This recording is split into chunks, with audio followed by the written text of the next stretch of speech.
कर्तव्य भवन में बना हुआ कर्तव्य पथ पे चलने वाला ये बजट का मैं पूरा स्वागत करता हूं। जिस प्रकार से माननीय निर्मला सीतारमण जी ने लगातार 9वीं बार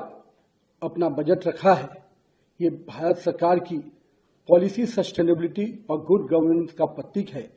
माननीय प्रधानमंत्री जी का जो विश्वास जनता के बीच में है, उसको ये बजट पूरी तरह से दर्शाता है।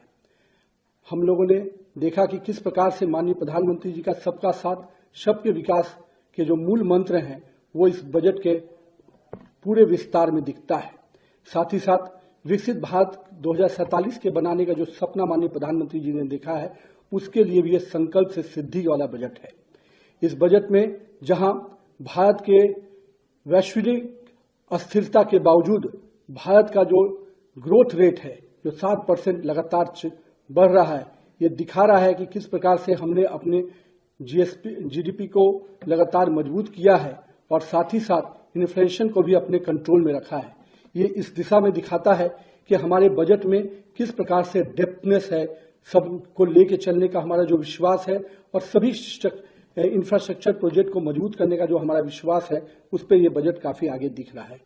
युवा शक्ति को मैं मान सकता हूं कि युवा शक्ति ड्रिवन बजट है। इस बजट में जहां इंफ्रास्ट्रक्चर के ग्रोथ के पूरी तरह से मैन्युफैक्चरिंग यूनिट को आगे बढ़ाने का प्रयास किया गया है, इस बजट के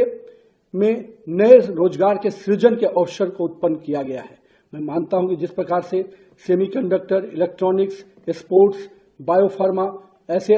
कई अन्य क्षेत्रों को जिस प्रकार से सरकार का इंसेंटिव मिल रहा है, कहीं 40,000 करोड़ का सेमीकंडक्टर्स के क्षेत्र में, 10,000 करोड़ का बायोफार्मा में जो सपोर्ट सिस्टम खड़ा हुआ है, ये सपोर्ट सिस्टम स्पष्ट रूप से सरकार की इस मंशा को दोहराता है कि हम नए रोजगार के सृजन की दिशा में आगे बढ़ रहे हैं। साथ ही साथ इस बजट ने महात्मा गांधी के ग्राम स्वरोजगार पहल को भी दिखाया है। इस पहल से जहां हमारे बुनकर, हमारे छोटे कुटीर उद्योगों को इसका लाभ मिलने जा रहा है और ग्रामीण क्षेत्रों के रोजगार को मजबूत करने की दिशा में यह बहुत बड़ा कदम है। साथ ही साथ टूरिज्म और कल्चरल सेंटर को भी विकसित करने का जो सपना माननीय प्रधानमंत्री जी देख रहे हैं, लगातार उस दिशा में सरकार का ये बजट उस पहल को दिखा रहा है। साथ ही साथ हम कह सकते हैं कि 20 नए वाटरवेज के निर्माण का जो पहल है, वो कहीं न कहीं हमारे नए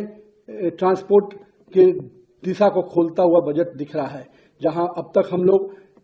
एयरवेज, रोडवेज पर काम करते थे, ट्रेन पे काम करते थे, रेलवे पे काम करते थे, अब हम वाटरवेज की दिशा में भी बेहतर अवसर के साथ आगे बढ़ रहे हैं। पटना और बनारसी को शिप रिपेयरिंग सेंटर के रूप में विकसित करने की जो योजना माननीय प्रधानमंत्री जी ने बजट में दिखाई है, उससे कहीं न कहीं इन इलाकों में भी बहुत बड़ा नए रोजगार के सृजन होंगे। हम कह सकते हैं कि नारियल के उद्योग को और जिस प्रकार से मछली पालन को बहुत बड़ी प्राथमिकता देना इस सरकार की स्पष्ट मंशा को दिखाता है कि हम हर वर्ग को, हर क्षेत्र को लेकर आगे बढ़ने की दिशा में आगे बढ़ रहे हैं। मैं माननीय प्रधानमंत्री जी को और निर्मला सीतारमण जी को इस चीज के लिए भी बधाई देता हूं कि जहां आपने ट्रांसपोर्ट सेक्टर्स को पूरे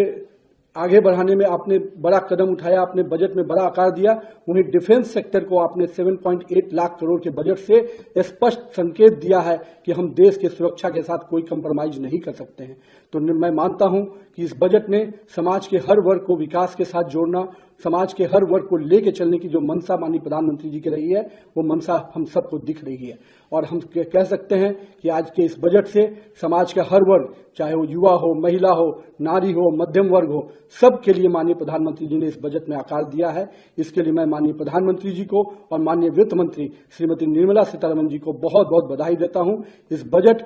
विकसित भारत के 2047 के सपनों को पूरा करने वाला बजट है।